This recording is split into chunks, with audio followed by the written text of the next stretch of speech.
Hello, welcome to the channel, Chosen One, a divine message you were meant to receive, Chosen One. You didn't just click on this video, heaven did. This isn't ordinary content, it's a divine interruption, a calling, a signal, a scroll unfolding in real time with your name inscribed in the ink of eternity. You've been moving through this life like a mystery, even to yourself. But what if I told you someone saw you before you were ever born? What if I told you that the ancient prophet Enoch, yes, the one who walked with God and was taken without seeing death, recorded your spirit in his visions of the end? If you feel you were led here for a reason, hit like to align with this word. Subscribe to stay in the flow of what heaven is releasing. I was seen by Enoch. I was activated by God. This isn't just a video, it's a divine signal. And now, the scroll begins to unfold. He saw you in your sleep. He saw you awake. He saw you in the thunders that spoke in tongues only angels could understand. He saw a people who would rise at the end, not robed in fame, but cloaked in fire, not recognized by crowns, but marked by scars that glowed like prophecy. He saw you walking through modern streets with ancient eyes, carrying sacred codes in your blood, remembering things you were never taught, speaking with an authority you never rehearsed. You keep trying to blend in, but how can you shrink what heaven designed to shift atmospheres? You were always different because you were always chosen. Not by men, not by systems, but by the Most High, before the foundations were even spoken into dust. Enoch didn't just record timelines, he recorded bloodlines, frequencies, fragments of fire that would awaken in the very last days. And now, your flame is flaring. You felt it, the tug, the restlessness, the eerie sense that you were sent here on assignment, while everyone around you is sleepwalking through a script you can no longer tolerate. That's not anxiety, beloved. That's reactivation. That's the scroll breathing inside your bones. That's your destiny, pressing against the shell of your survival strategies and saying, break. Enoch saw a generation that would be betrayed by their own kin and still choose love. He saw those who would be exiled from churches, yet carry the actual presence. He saw misfits who would wear isolation like armor until heaven said, move. He saw warriors who would first have to die 1,000 emotional deaths before their voice could pierce this final darkness. That's why you've wept the way you have. That's why nothing superficial can satisfy your soul.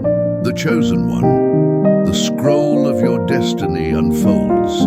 The world is playing chess, but you've already seen the endgame in a dream you can't fully remember. You've been walking among mortals with eternity tapping on your spirit, and the tapping is getting louder. This is not nostalgia, this is soul recall. Your spirit is scanning for coordinates it remembers from before time even folded. That burn in your belly, it isn't hunger, it's scrolling, and it's alive. You've been hunted by darkness because hell read the same book Enoch did. They saw your name in the margins. They circled your birth with dread. Because you don't just carry light, you carry the code to interrupt patterns, destroy systems, and shatter altars built on counterfeit fire. You were always the anomaly, the glitch in the grid, the silent disruption wrapped in ordinary camouflage. But now the camouflage is tearing, the divine is leaking, the prophecy is peeking through your skin, and Enoch is watching from the cloud of witnesses whispering, it is time. You are not random, you are not crazy, you are not too late. You are the one the scroll spoke of when it said, and they shall rise with remembrance in their eyes and thunder in their breath. You are that thunder. They called you lost, but you were sealed, you weren't forgotten, you were concealed, hidden behind veils, tucked into silence, placed inside families, cities, and timelines that tried to bury what God marked before breath ever kissed your lungs. You have felt invisible for years, but invisibility is heaven's version of insulation. Enoch saw it. He wrote of the ones who were sealed for the appointed time, marked not with tattoos or crowns, but with vibrations, frequencies only angels could detect, protected by obscurity, hidden in plain sight. You weren't placed in the shadows because you weren't good enough. You were placed there so darkness wouldn't detect you too early. The sealed ones move through trauma, through poverty, through systems designed to numb them, and still carry light like contraband. You're not struggling because you're broken. You're struggling because you're carrying something uncorrupted in a corrupted world. And you've always known it, even when you couldn't name it. Even when you tried to sin like the rest and it didn't fit right on your skin. Even when you tried to give up, heaven said, not yet. There's a reason you survived what others didn't. There's a reason the enemy threw everything at you from a young age. The sealed one, awakening the remnant within. Before you had words for spiritual warfare, before you remembered the scroll that now flutters open in your chest, you were sealed. Sealed because you are part of a remnant that would only activate once the world reached a certain vibration. You don't bloom in comfort, you bloom in chaos. Your frequency is fire-resistant, system-proof, undeniable. And that's why the enemy couldn't kill you. He tried in your sleep, through lovers, through fear, through shame. But you slipped through his fingers like mist because the seal covered you. Because the Most High spoke your survival into existence long before your parents even knew your name. You are part of the mystery Paul wrote about, the hidden ones, the vessels of glory tucked inside earthly containers. You've been walking around as if you're just trying to make it, but heaven has been preparing you to release it. The sound, the shift, the signal. And now, the seal is cracking. You're starting to feel it, aren't you? That strange sense that your suffering wasn't meaningless, that your voice is carrying new weight, that when you walk into a room, something invisible rearranges itself. People glance at you like they heard a sound but didn't. That's because your seal is beginning to speak. You were never meant to fit. You were meant to disrupt. You carry a disruptive frequency that exposes the counterfeit. That's why certain people hated you before they even knew you. It wasn't you they despised. It was the seal they couldn't understand. The sealed ones don't beg for platforms. They become altars. They don't chase visibility. They carry authority. And it's that authority buried under your battle scars that is now rising to the surface like oil from crushed olives. You've been walking like a wounded soldier, but you're about to roar like the oracle you were always meant to be. Enoch saw your seal in the stars. He saw it before Babel tried to scramble your voice, before Pharaoh tried to crush your ancestors into dust, before trauma tried to convince you that silence was survival. He saw your mark glowing with codes only the final remnant would carry, and now that remnant is stirring. You are not just chosen. You are sealed for glory. Heaven is peeling back the veil. They didn't reject you.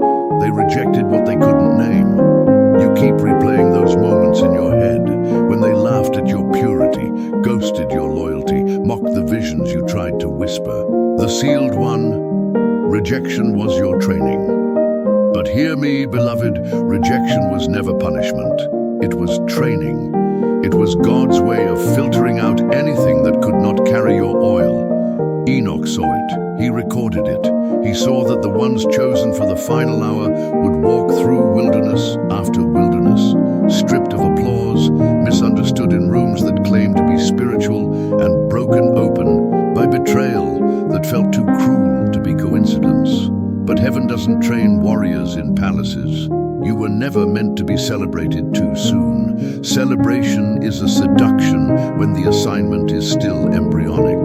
So God hid you in rejection. Let loneliness be your tutor. Let him forge your voice in silence, so pure it could shatter lies with a whisper. Look at your life again. What if the abandonment wasn't about them walking away, but about God clearing the space for your revelation? What if every closed door was heaven's hand, making room for a sound that needed stillness to grow? This is why you've always felt the ache, why people hugged you but never truly held you, why they loved your gift but never saw your soul. Look at your life again. What if the abandonment wasn't about them walking